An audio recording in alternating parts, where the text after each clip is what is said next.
Well, here we are. We're live. I don't know. Yeah. Are you going to do the intro? Hello, everyone. You can see me. Hi.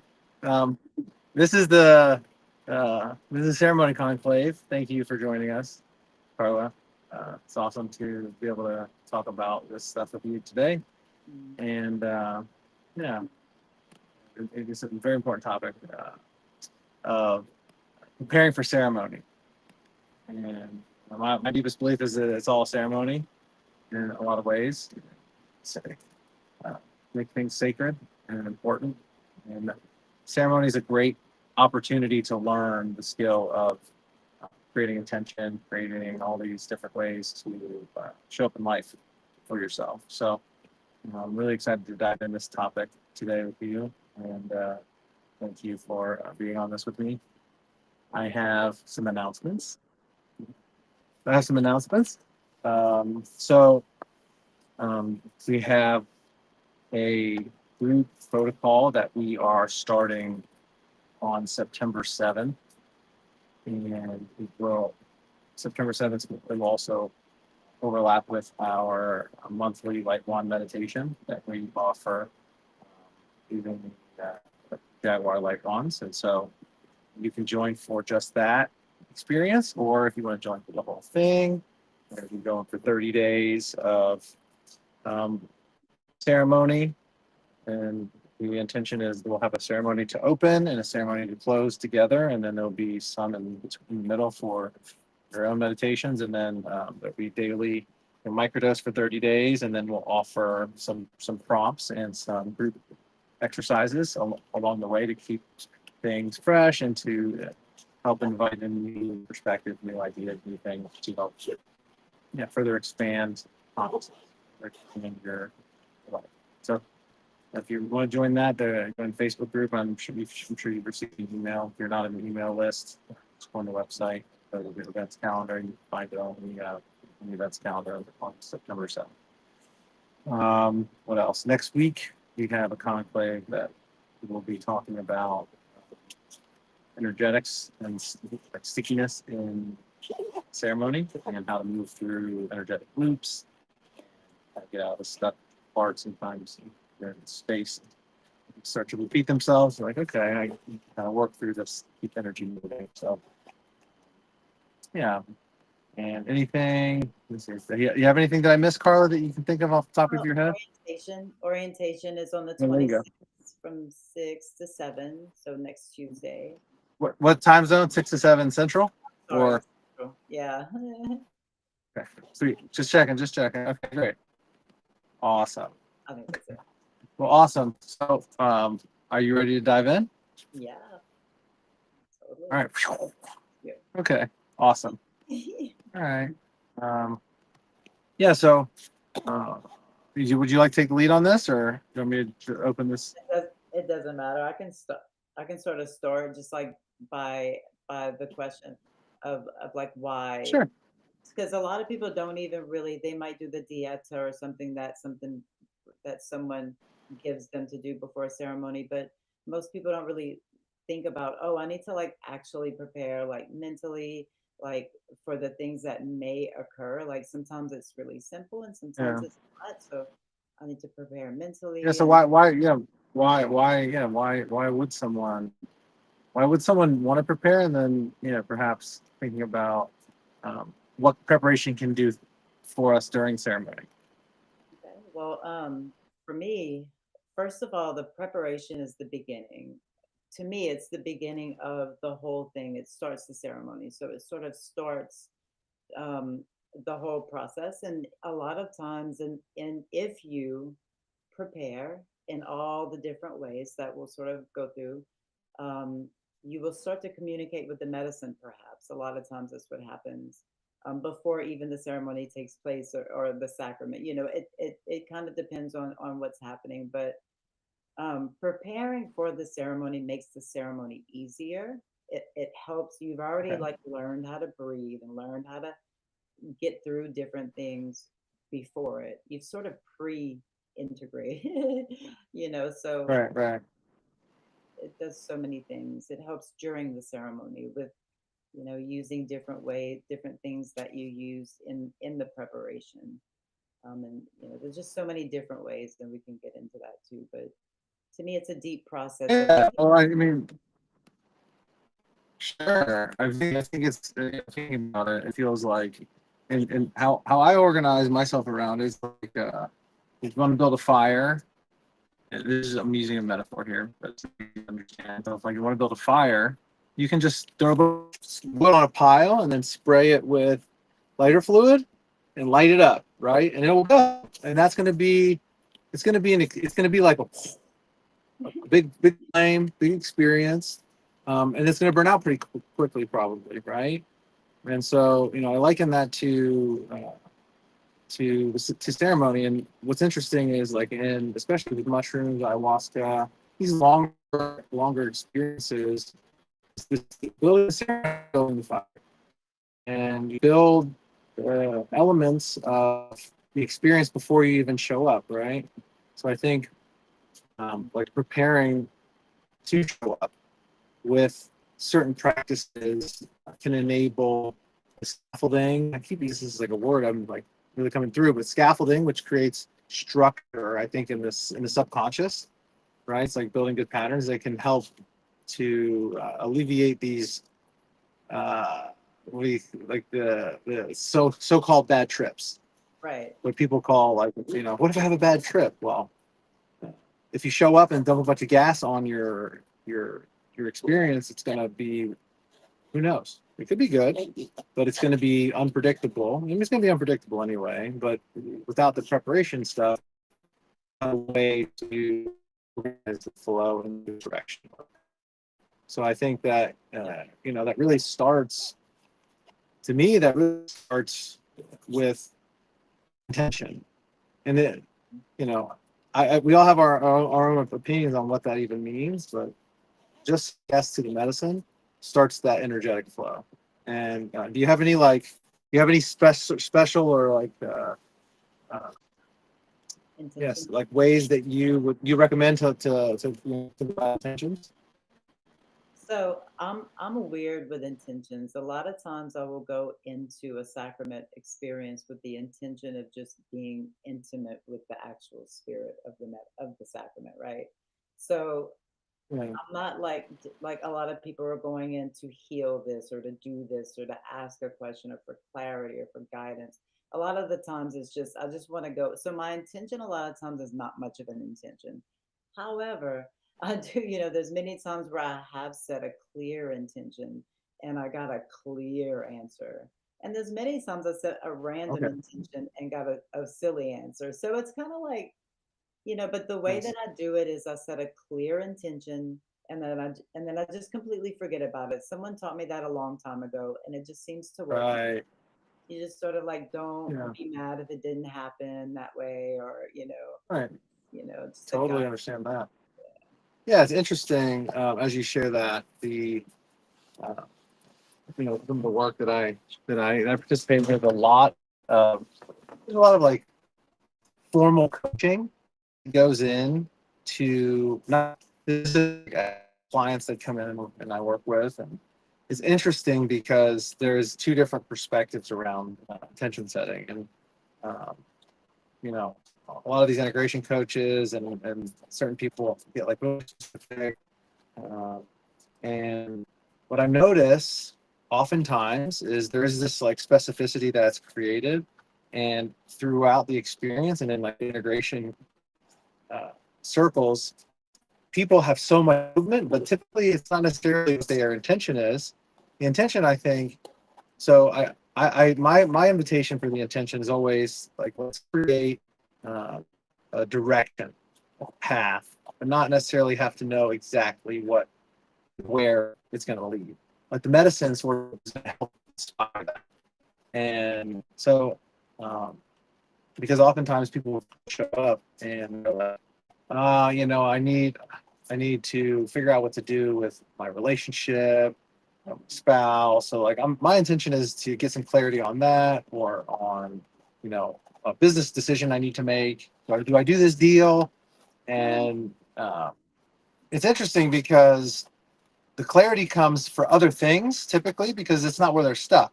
They're really not stuck on that decision, that like this short-term decision. There's something that's in their past or in their life that's created a stickiness, and once that's addressed, then you can make it. Once the past is addressed, you can need a decision in the present immediately. You don't have to think about it. But it's really like the past hangups that make us have to think about, what choice am I going to make? What flavor of coffee do I want today? Mm, If you're smooth and you've gone through all this sorting throughout life, the decisions just come online. So it's really interesting to think about these in different ways through like a more general lens. But my belief is it begins with I'm going to sit with psilocybin, and what that intention says to Mother Nature and to the universe is like, okay, I'm coming to explore what this is. Now I think there's this like idea around in the world that there's something to heal, mhm, and my feelings are like, what are like if you go look at yourself in the mirror, there's nothing to heal. There's nothing. Everything's already there. It's perfect. I think it's more like learning that you're perfect. And so I think like creating intention around clarity and around revealing and allowing and letting go uh, will bring the answers that we seek truly. Because the ego wants to know. It's like, what's 4 plus 4? I want to know the answer to that. But what if we're asking the wrong questions? So it's just interesting, nuanced perspectives around that.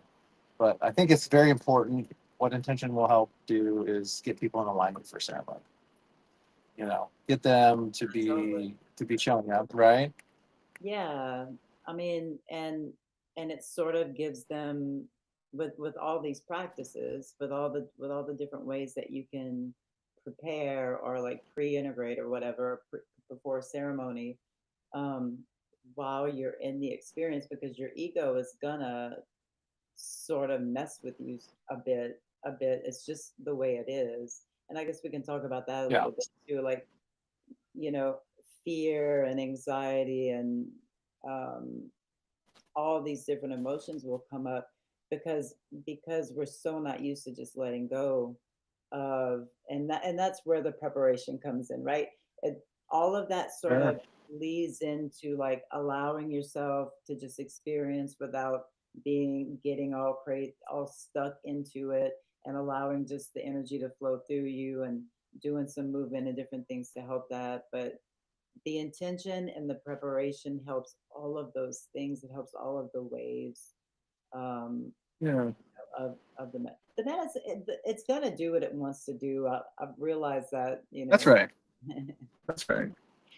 I mean, Yeah, I think so. And as you're bringing up the like the waves and the flow, that brings me to thinking about when you're in ceremony or preparing for ceremony, and recognizing that there could be these things that come up, having a place for them to go or to hold, like holding the space, I think is very important. So perhaps we can talk a little about the altar and setting up that central place where if energy or you can sort of send it or receive it from this central place where it's almost like a shared prayer prayer mat, right? The altar, where you can have all these different elements. So what do you what's your opinion on bringing things forward? I know we've talked about it in previous conclaves, but yeah, let's keep it fresh.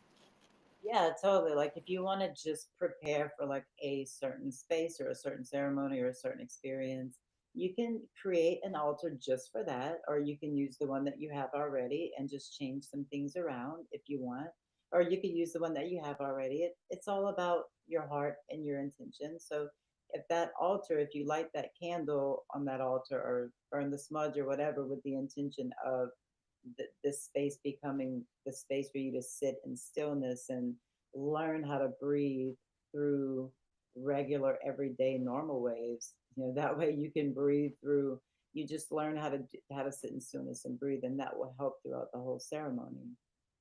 Hmm. So with the altar, you could, like, if you're going to, like, I have a cylinder, the first a cinnamon mushroom. I think the Oh first one yeah. we ever had, or first, I don't know, whatever. I Yay. put things on the altar that Yeah. mean a lot, and so you can Sure. Yeah. whatever you want, like on the altar that means Yeah. it's very special. Then you can bring it if you want to the container that you're going to from that altar that you've That's right. already been created that space with, and put it on that altar if that person allows, or put it under it. Typically, they allow something like that, and that way it just gathers Yeah. all this energy going. Um, Sure. but there's Yeah, like, oftentimes when like yeah, just to share and what you're doing.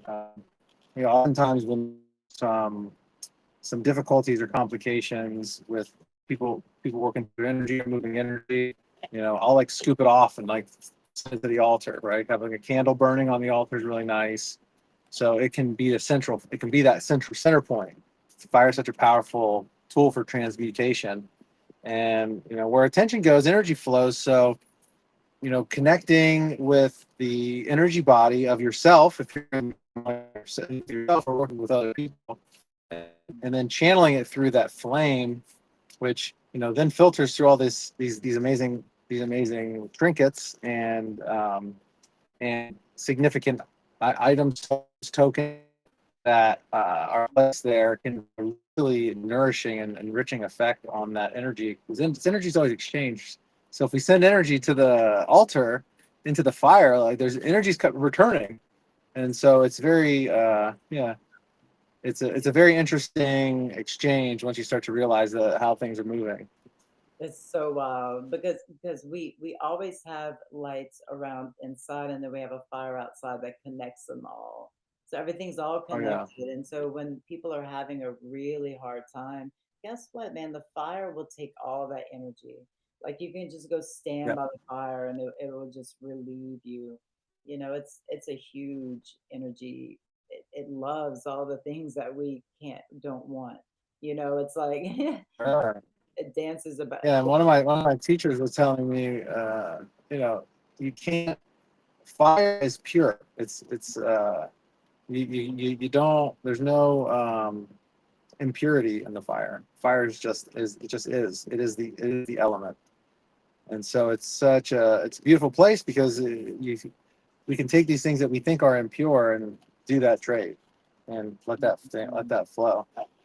Whether it's small or large, it can still have that effect, and that so thinking about that, like as a fire is more like a ritual where you can use it in ceremony, of course, and then what we do before ceremony at one of the retreats with is we will write there are things we want to let go of and things we want to invite into our life on paper, and then place it in the fire, and just witness it turn into carbon, witness it turn into the fuel and the building blocks for life, right? Because that's how we move the manifestation from idea, which is energy, into maybe to matter, back into matter. So yeah, it's a really powerful way that we have used to work with that.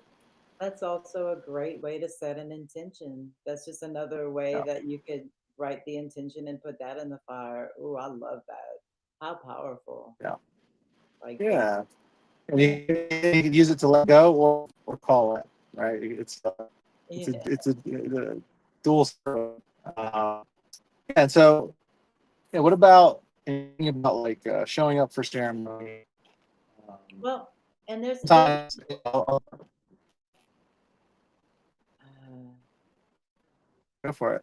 And I was just gonna talk about like smudging and smoke baths or actual baths. What are your thoughts on that? I know we smudge people before they enter, but is there right. more stuff that you like to practice?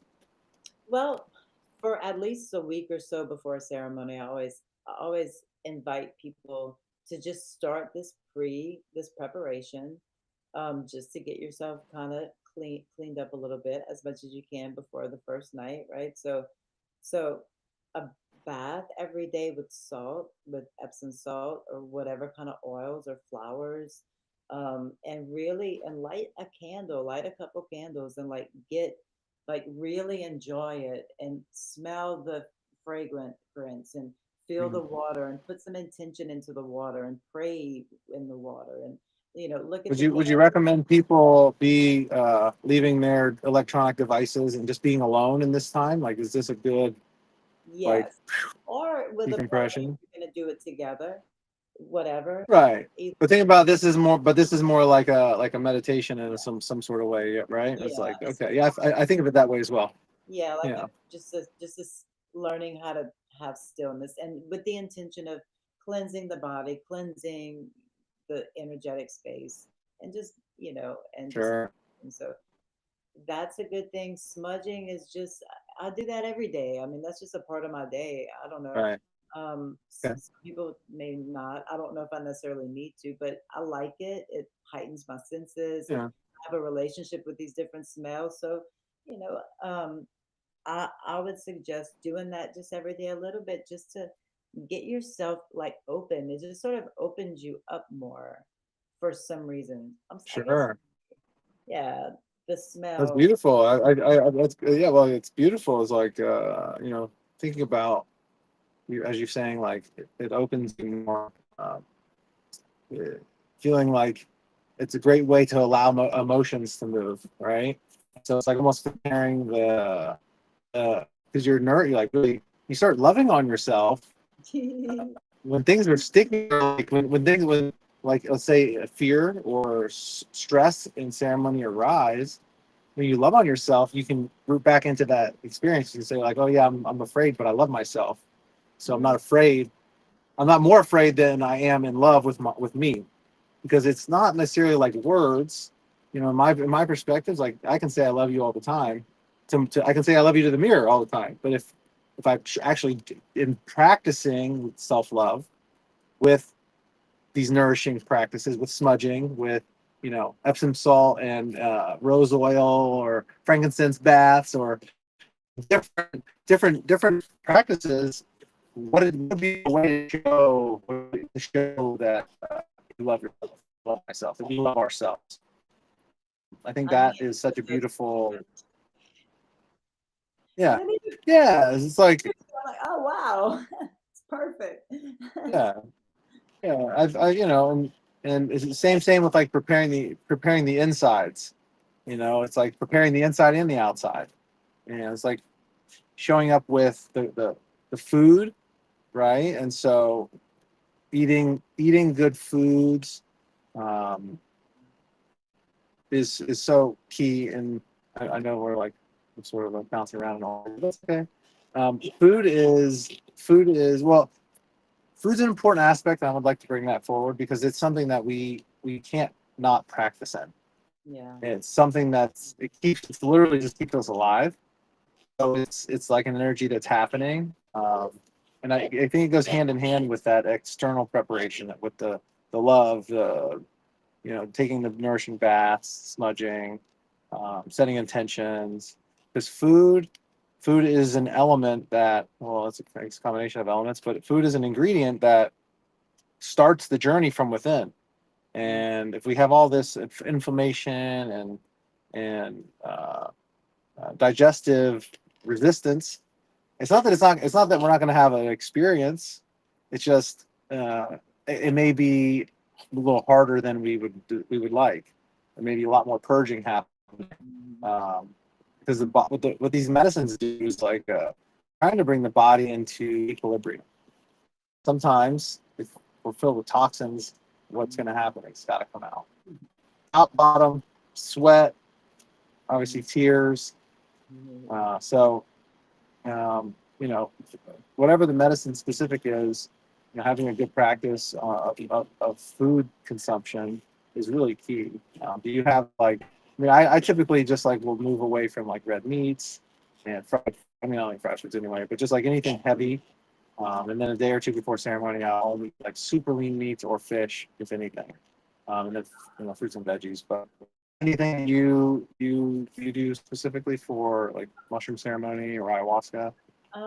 For ayahuasca, maybe a week of just super clean eating. I don't go crazy, but very clean and no meat or pork. So like veggies, fruit, and fish and chicken. And then the last 3 days, I'll do like veggies and fruits and just raw, or like just a lot of watermelon juice, like just a lot of Yeah. watermelon chopped. And then for the last day, just hardly. I'll eat pretty good in the morning, like some carbs, some beans or something to get me through the night, because you have to get through the night, Yeah. right? Your body, but not enough, but at the right time to where I'm not gonna. It's gonna be digested by the night, right? Um, so that's really how I prepare food wise. I don't go by a super strict diet, no onions or no garlic and all that. I know I'm supposed to in some medicines, but um, I just try my best, and that works, and that works for me. Yeah. Um, it all depends Yeah. I on what typically will avoid spicy foods I just see. for a few days beforehand. But I like spicy during ceremony, which is weird. Like if I'm going on a 3-day ayahuasca ceremony, like day 2, I'm like, ooh, I want some spicy curry. Maybe it's not the best idea because it's like you want to create emotional stillness and not have. Part of the point is to have a more bland palate. So there's no cravings. There's no like, oh man, I missed my Yeah. X, Y, and Z. And then obviously thinking about like consumption. What about other substances? What's your temp on like other psychoactive substances before or during ceremony? Like I know for me personally, around like ayahuasca, I think cannabis plays really nicely with ayahuasca. I know there's Oh a lot yeah. of like, ooh, I don't know, but the Santo Daime worked with cannabis and ayahuasca, and it seems to have a very complementary effect uh, in my experience. So, what about you? What are your thoughts on that? I have some mixed thoughts on ayahuasca with cannabis, but I'm not going to really go into that. But with anything, I'm a cannabis smoker. That's not going to stop anything, any experience that I go to. I'm not going to stop doing that. So, Yeah. however, um, alcohol, like I really believe in like not drinking. I think that brings in a different energy into the space and into you.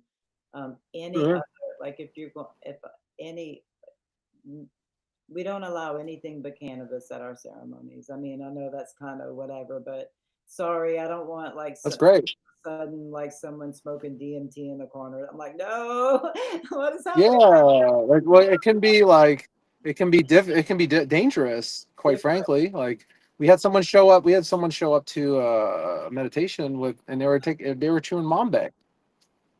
I'm like, like what is going on? Yeah. So that's like coca leaf. Basically it's like pre-cocaine. It's like all the ingredients for cocaine except it hasn't been like the last step. So you just put it in your mouth. It's strange.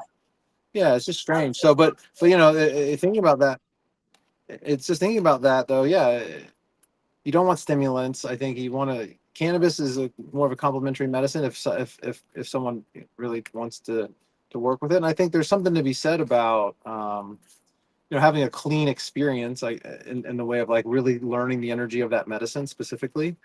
But everybody has their own journey, and I think it's important uh, to recognize that the dogma of a lot of practices come through often where they're like people are like forcing the belief of like we have to have it pure this way or pure that way, and like Puritans, and I it's all of us is we're working with these medicines for our own journey. Like we may not necessarily want to ride the journey of the bufo, we may want to ride the journey of the ben, and bufo is an ingredient along the path that I'm creating for myself, and so could varying other compounds be within that. But as a practitioner, it's like we want to have certain guidelines or safety guidelines, and Yeah. so it's just an awareness or understanding. And as an independent person who would be, if you're uh, at home doing ceremony or following along the light one meditations, it's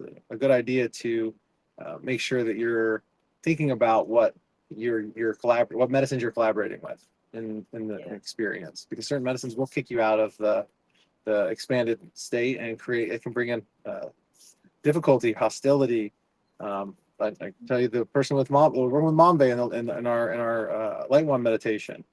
It just creates some it keeps the fight or flight system online, right? And we're trying to to calm that down.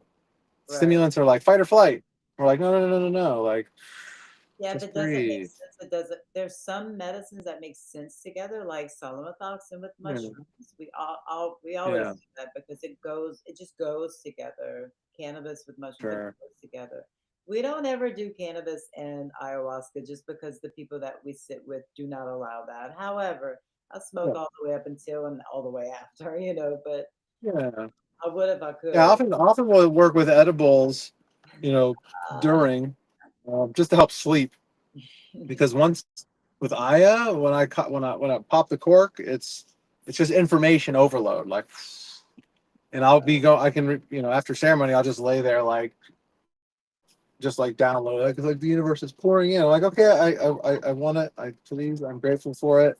But I also need to rest because I'm gonna sit again in 5 hours. right, So yeah, totally. and so yeah, so thinking about that, like as we talk about energy and the movement, thinking about like mantras and how to move, preparing ourselves to be in ceremony, be in the energetic space of the medicine. And so do you? Yeah, I mean, my mantra is typically like, keep going, keep going. Going. Oh, there's some stuckness. Oh, what's out there?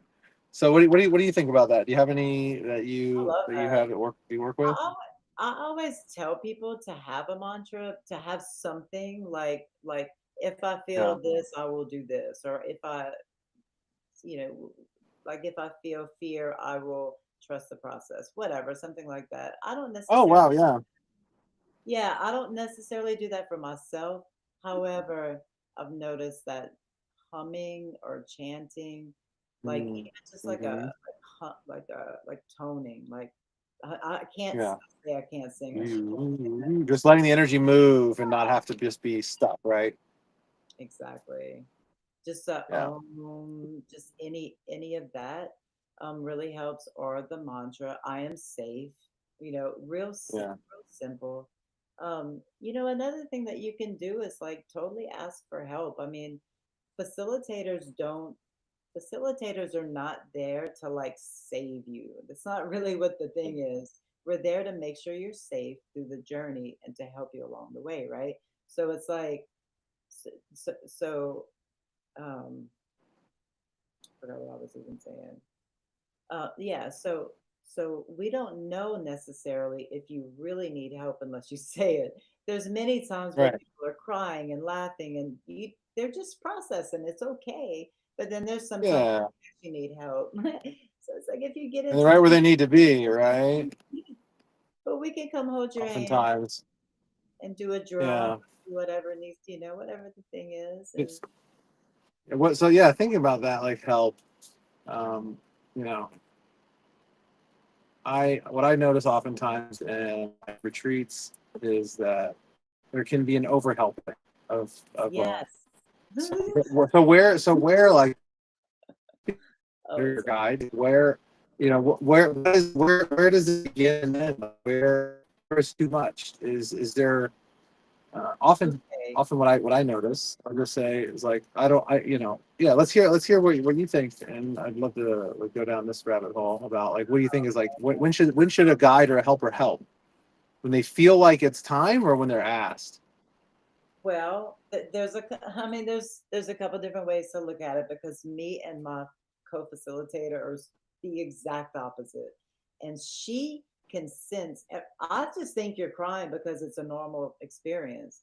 She can sense that Right. you're crying because you got some other thing going on, and like she'll go up to you and be like, "Are you okay?" Give them, and then this big thing will happen. And I'm like, "How did I not realize?" So there's definitely like, different people and I believe sometimes that those experiences don't they could have been handled without a person.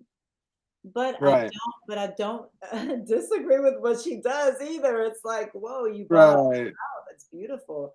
Like I would have just let them handle that because I feel like the medicine does the work. It's not really us that's supposed to, but we can be there to hold Yeah. and bring you water and serve you buffet if you need and all that. Sure. but there Yeah, are it's interesting. So the same. Yeah, I noticed some of the same stuff, and it's it's interesting for myself to witness when I was going through a lot. When I do work, uh, unless I ask for help, I mean, I guess it could show up. Yeah, great if people want to do energy work, but I don't.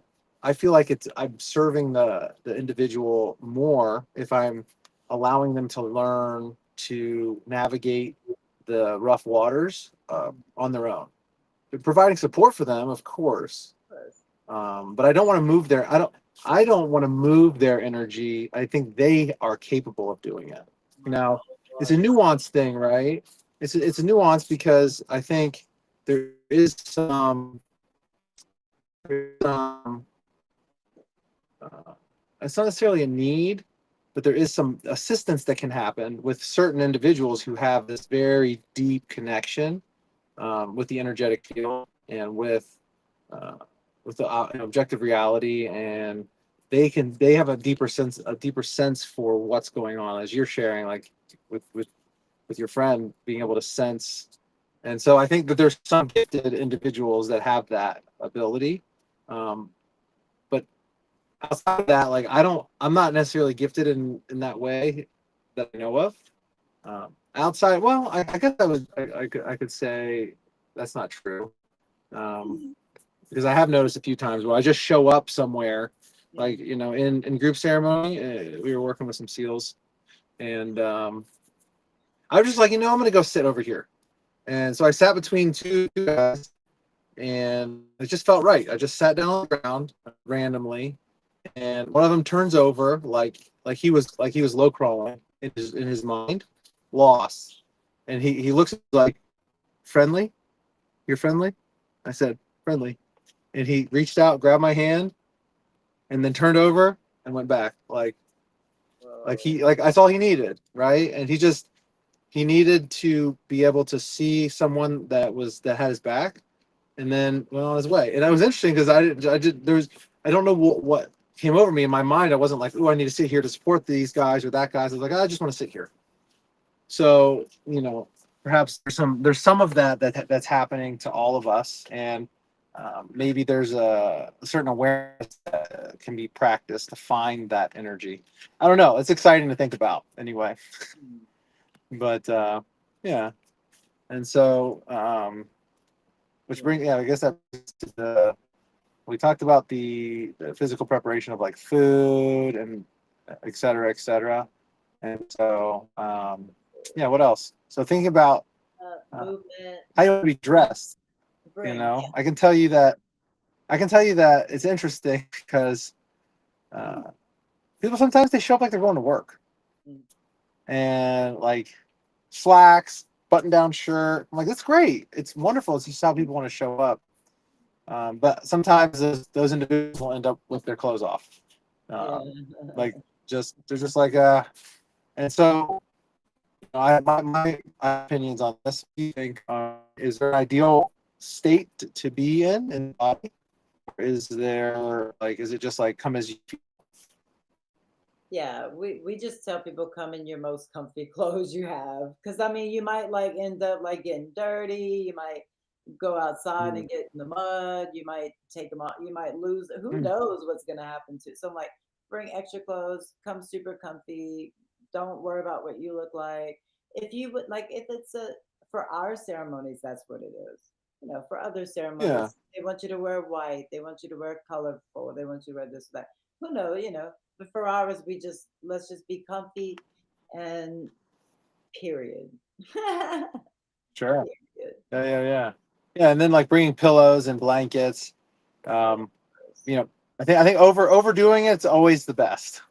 Bringing all the comfy pillows. The first time I went to ceremony, I just I brought a pillow, I brought my whoopee, and a yoga mat, and I'm laying there. I'm like, I see people come in like these trifold, super thick plush with blankets and pillows. I'm like, oh man, but nobody told me.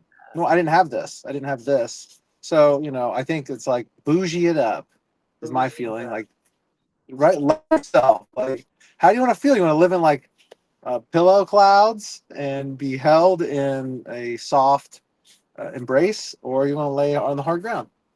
It's I sort of mean, like the bottom line is you're up going to to be you. there for a day or two, or a night or two, or whatever it is, and you might Yeah, as well like be comfortable. You're going to go through a lot of different stuff. Your body's going to be achy. Why make your body be achy? Like, you don't have to do that. You can just yeah, prepare, comfort, yeah, socks, exactly. more, something warm, something not warm, like something that you can unlayer and have just a tank top or whatever on. Like, I bring up Sure. the underwear, socks, everything, more blankets, more pillows in case things get dirty. Super I overdone. see. Yeah, that makes a lot of sense. Yeah. Yeah. That And makes then, a lot of sense. I mean, you want to have, yeah, you want to have all that, those kind of creature comforts. yeah.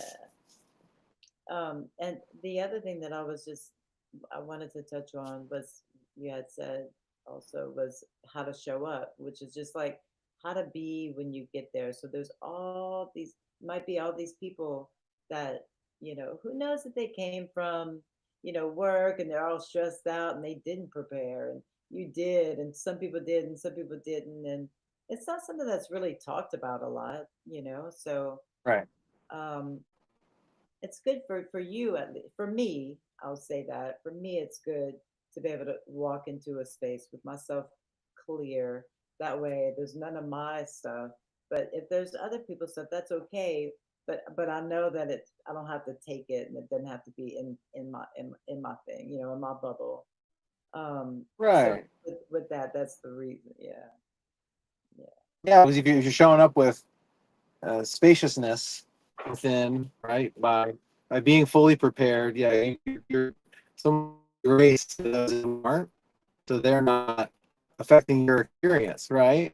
Mm. And same, like when we give people grace and they show up unprepared, oftentimes they're in like they'll be maybe in self-judgment or anger or something where they just need loving to help them move through it. And so being in that prepared state, it's like being calm and being sort of like a neutral um, mirror helps them to kind of relax and be calm. Like, oh, okay, like maybe I'm not prepared, but if I can get my energy down to a state of relaxation, then that's really all. That's really all that's important. Like everything else that they did leading up to the experience is over. Now that we're here, if we can be calm, we can be ready to receive in gratitude and yeah, collaboration. It's like it becomes a better, more beautiful experience for them. So yeah, I think it's because there's never a perfect way. I think there's always going to be traffic, or there's always going to be something that comes up. But Mm. yeah, if we're all doing our best to offer that space to each other, there will be a balancing of the energy. Yeah, totally. It's It like seems like it's like everyone in the ceremonies holding space for each other, not necessarily intentionally, but yeah, you're together. right. That means you're holding space for each other. So if you come in and you're like listening to, if you hear the cat, it's my cat is trying to knock the treats over. So I'm so sorry if that happened. Oh, kitties. Oh, So bad. The cats are treats are great. knocked That's over. They're just gonna eat them. That's ceremony. Cats are perfect. Especially around ceremony. Like they're multidimensional beings, and yeah. fine. So Like, yeah, they get what they want typically because they've they domesticated. totally I get think what they cats are more like, should are they steal. domesticating us? I think so. They're She's like, like, yeah, I'm gonna poop in this please. box of dirt. You're gonna scoop it. Yeah, I would Yeah, totally suggest for people to like come in listening to calm music, like or yeah, whatever. Maybe your nervous system likes heavy metal, like whatever your thing likes, but yeah. listen to something that calms your nervous system, like somewhere where whenever you'll get there, you'll be in that right state. That's all you can do is what you can do. It's not you're never going to be perfect. We don't go to ceremony because we're Exactly. perfect, like so No, not at all.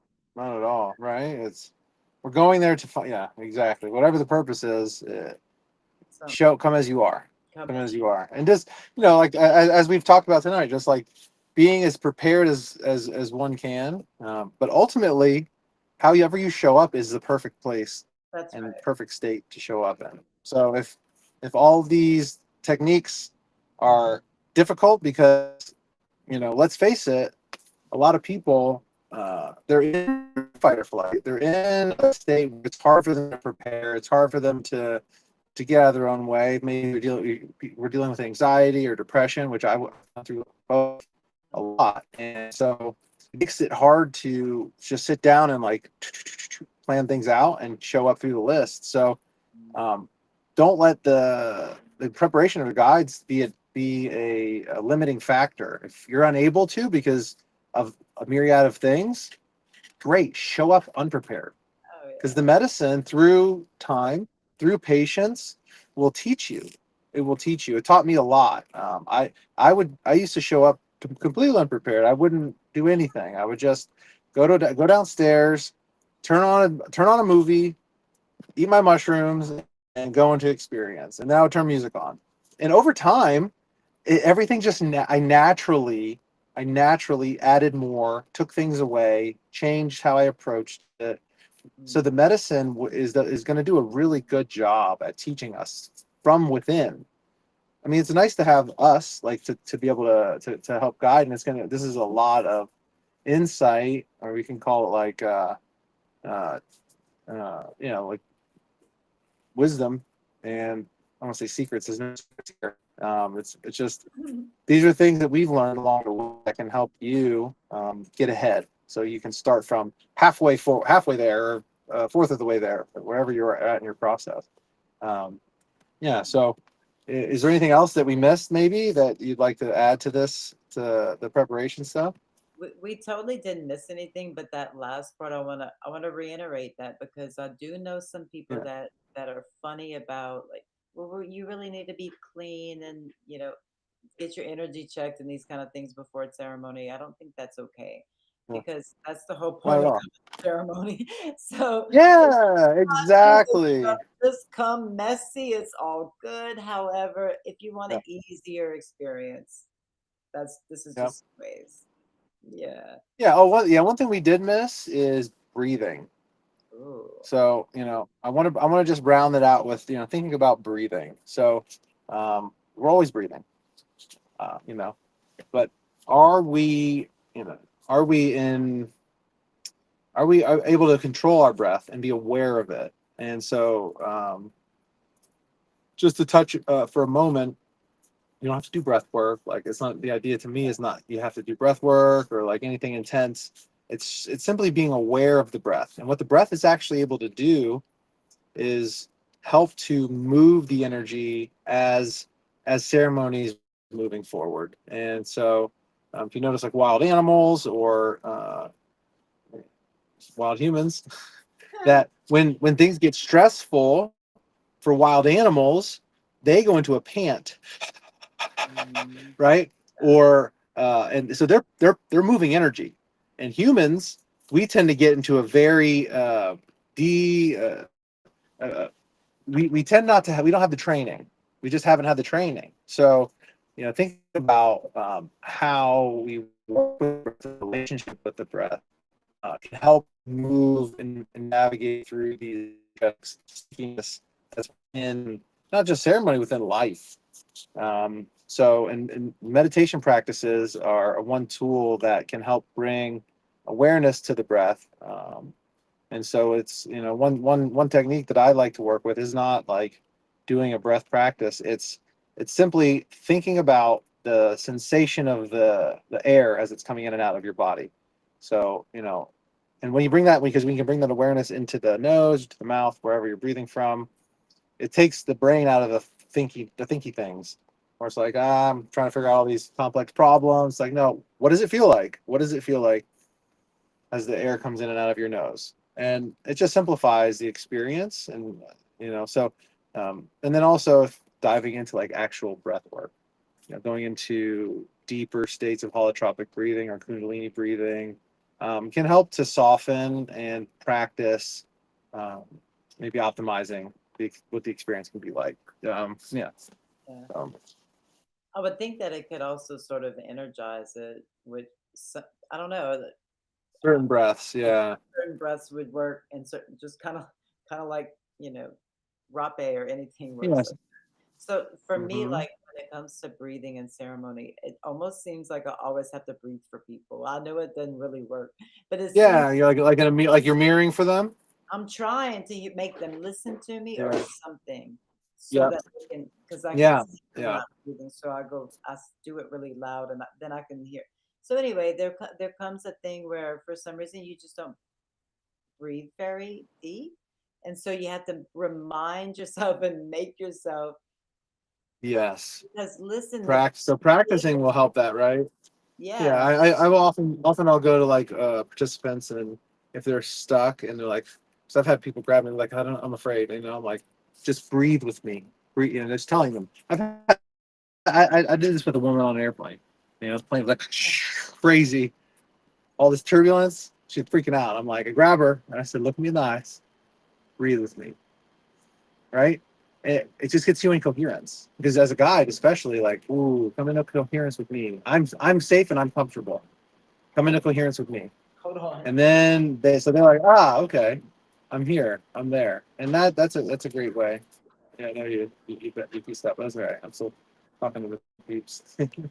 um, yeah. So That's for the tapping cat. into that coherence. If you're, oh, there you go.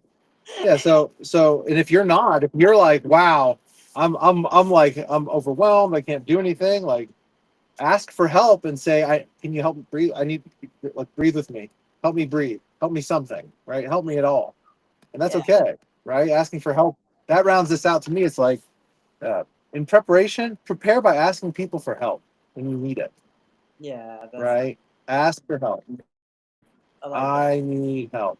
I need help going to the bathroom. I need water. I mean, it's just a simple thing, but uh, it enables you to, in my opinion, it enables you to uh, learn to trust again. And I think that's really important, trusting other people, that other people can be there for you. And that you don't have to do everything on your own, you Totally, know? because most people won't ask for help, and then trust in the medicine too, like the No, whole exactly. trust, the whole trust thing. Yeah, trust in the process, trusting it's gonna be over soon if it's so hard. Like trusting that, you This too will end. Yeah. yeah. So, okay. Well, yeah. So is there anything else you'd like to cover or address? I think we're good. I think that I touched on everything that I Oh, really we're had gonna on be my heart. Yeah, these cats are just eating okay. all the Sweet. treats. So, Yay! Everybody's comfy. Well, thanks. So just to say thank you, everyone, for tuning in. We really appreciate your attendance, your commitment, your membership, your willingness to expand yourself into, who knows, infinite possibilities. And so, thanks again for tuning in. On let's just keep just to keep in the front of your mind. September 7th, we kick off this protocol. If you'd like to join us, please, we'd love to have you. And this is just the beginning. And then member orientation next week. Pick it up on the calendar. And just stay tuned for more interesting stuff. We got lots more coming. So we love you. Thank you so much. yes, thank you, Ben. Thank you, guys. All right. Yeah.